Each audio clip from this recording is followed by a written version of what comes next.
Hello everyone. Today we will discuss how Harry Parker's novel Anatomy of a Soldier shows the reality of wounded reality. Harry Parker is a veteran and a double amputee. He lost his legs in a war. He writes from personal experience. His novel Anatomy of a Soldier tells the story of Captain Tom Barnes, a British soldier who steps on an explosive device in a war zone. The blast tears off both his legs and destroys his pelvis. But here is what makes this novel so unusual and so important. The story is not told by Tom Barnes himself, it is not told by a regular human narrator. Instead, the novel has 45 short chapters. Each chapter is told from the point of view of a different object that touches Barnes's body. These objects include military objects like boot, a tourniquet, and a drone, medical objects like breathing medicine, a catheter, and a surgical knife, prosthetic objects like wheelchair wheels, running blades, and bionic legs. By using objects as narrators, Parker forces us to see the wounded body in a completely new way. Objects do not care about feelings, patriotism, or courage. They only record physical facts: blood pressure, tissue damage, bone fragments, and skin irritation.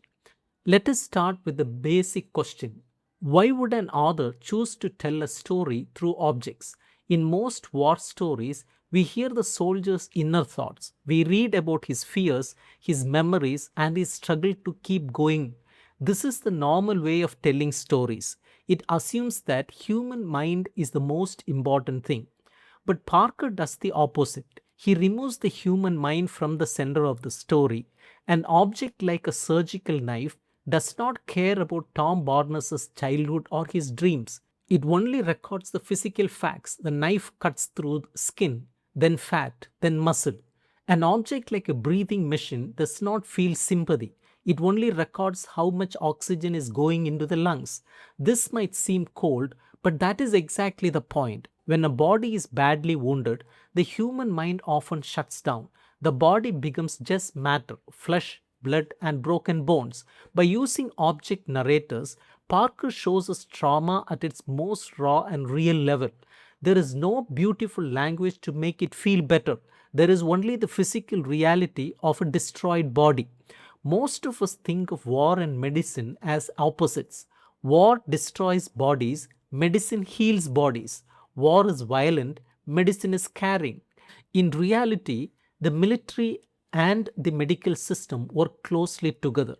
Think about it this way: when a soldier is blown up, the military does not just feel sad, it activates a huge, expensive medical system to save that soldier's life. Why? Because soldiers are valuable investments. The state has spent millions of dollars training that soldier. It wants to protect that investment. At the same time, modern medicine has made its biggest advances on battlefields. Doctors learned how to stop massive bleeding because of wars. They developed better tourniquets because of wars. They created advanced prosthetics because of wars. So, war and medicine need each other.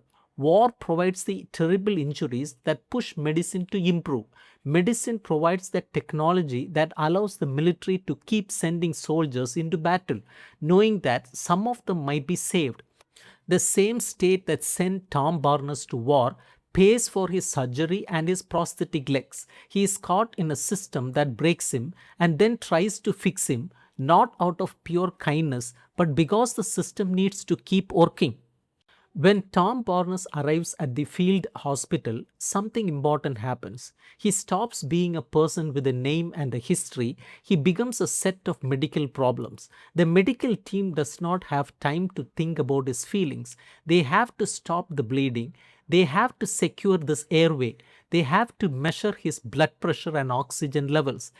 Everything is reduced to numbers and codes. This is called triage. It is necessary in an emergency. You cannot save someone's life if you are worrying about their emotional state. But this reduction also has a cost. The person gets lost inside the medical machine. The object narrators are perfect for showing this. When the catheter or the breathing machine speaks, they do not call him Tom. They record his vital signs. They track his fluid levels. The man becomes a collection of data points that need to be managed. This is both necessary and troubling. The medical system saves his life by treating him like a broken machine, but in doing so, it erases his human experience. The violence of the explosion becomes just another clinical problem to solve. Tom Barnes's body stops being purely organic. It becomes a mixture of flesh and technology. This is called a cybernetic system or an assemblage. What does this mean in simple terms? Before the explosion, Barnes had two natural legs made of bone, muscle, and skin. After the explosion, the surgeries, his body includes titanium plates holding his pelvis together, plastic tubes running into his veins, silicone liners on his stumps, carbon fiber prosthetic legs, computer chips in his bionic knees. He cannot walk without these technologies. His movement depends entirely on machines working correctly. The bionic leg reads the electric signals from his remaining thigh muscles and turns those signals into mechanical motion. So, where does Tom Barnes end and the machine begin? There is no clear answer. He is a hybrid, he is part human, part machine. This challenges our old idea that a person should be a pure, natural, self contained being. The modern wounded soldier is something new, a cybernetic organism that depends on state funded technology just to stand up. We have all seen them on the news or social media. A disabled soldier gets new bionic legs. He stands up, he walks, even runs in a race. Everyone claps and cries. The story is presented as pure inspiration. This is called the superscript narrative. It follows a simple pattern. First, a tragic injury happens, then the hero shows amazing willpower. Finally, with the help of high-tech equipment, the hero triumphs over disability completely. Anatomy of Soldier rejects this fake story. When the prosthetic legs tell their side of the story, they do not describe easy triumph, they describe painful reality. The silicon socket rubs against Barnes's stump until the skin breaks down and gets infected. The mechanical legs are heavy and exhausting to use. Every step requires intense concentration and effort. Barnes falls down, he gets back, he falls down again. He suffers from phantom limb pain. The sensation that his missing legs are still there, burning and cramping. Rehabilitation is not a straight line to victory. It is a repetitive, exhausting cycle of small failures and small successes.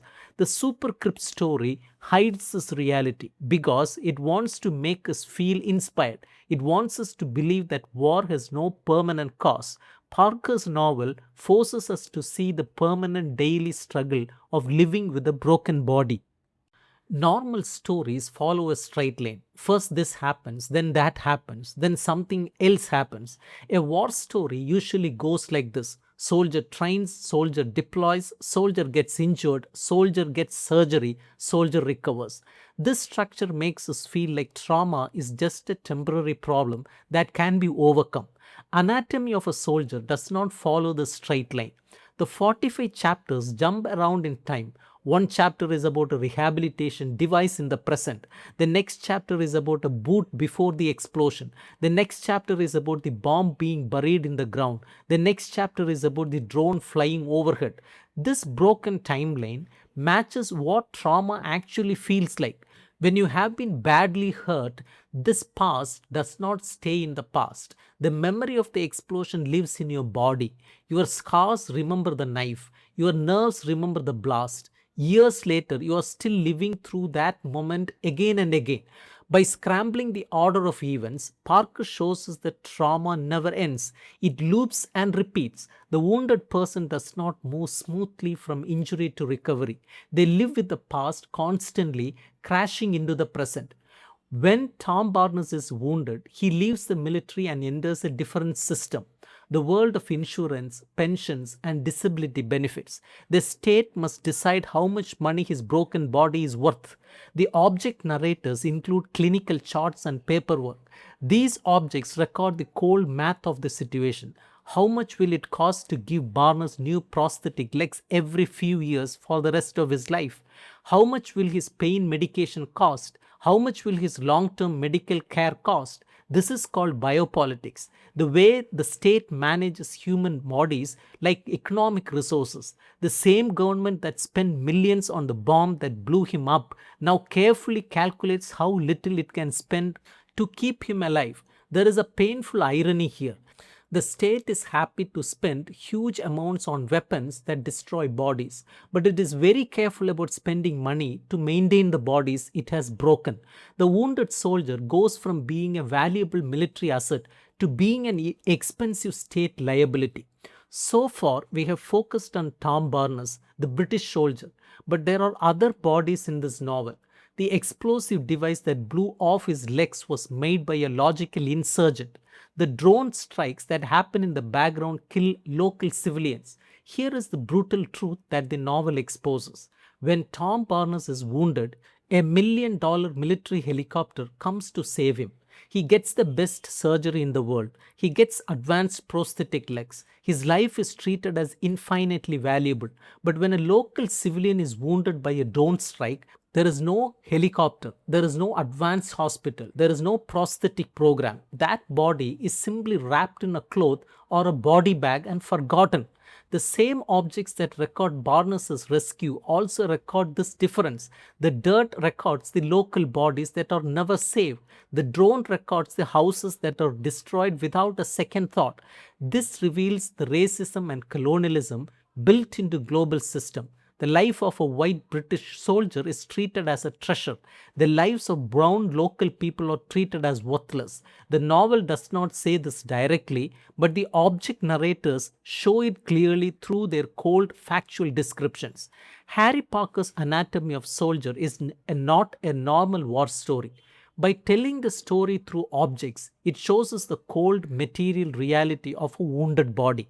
It shows us how war and medicine work together to break and then partially repair soldiers. It shows us that the superscript story of easy triumph is a lie, and it shows us that the global system values some bodies infinitely and other bodies not at all.